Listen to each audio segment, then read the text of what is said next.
We brought in our Fox 35 military expert, Colonel Jay Voorhees, to talk about this. Might be apt to say that was a bad description because last I checked, people don't die waiting to get on Space Mountain. Yeah, Sonny, I mean, I've got a couple of words. Infuriating, unacceptable. The fact that the Secretary made these statements just is amazing to me. You know, one question that I'd like to ask is how many of the Washington elites don't get appointments on time? How many of their family members don't get appointments on time?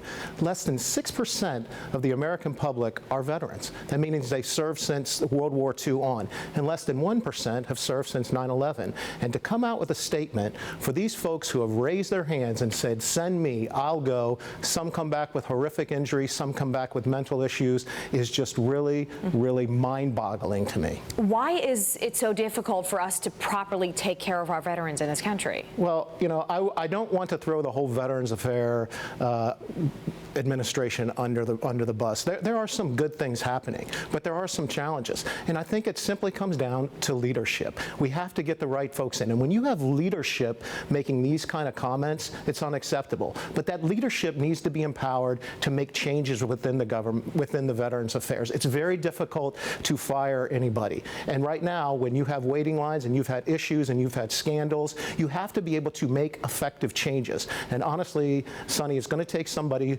put in there to be able to affect those changes if we're ever going to get our hands around some of these challenges. It doesn't seem like we've been able to make much progress, though, and I think everyone would agree these are people who need priority when it comes to health care because of the sacrifices they and, frankly, their families have made. So what would your one piece of advice to lawmakers or anyone in power be, besides make it easier to fire people, to actually move this process along?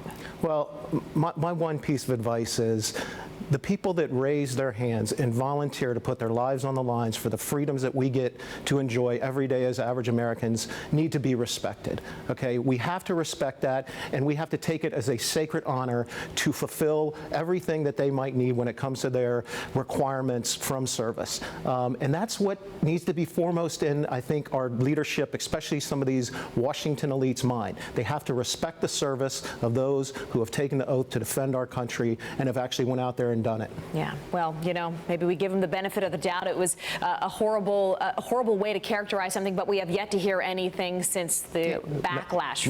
No apologies at all. Not yet. Okay. Colonel Jay Voorhees, we appreciate you coming in and giving us some perspective. Thanks for covering this.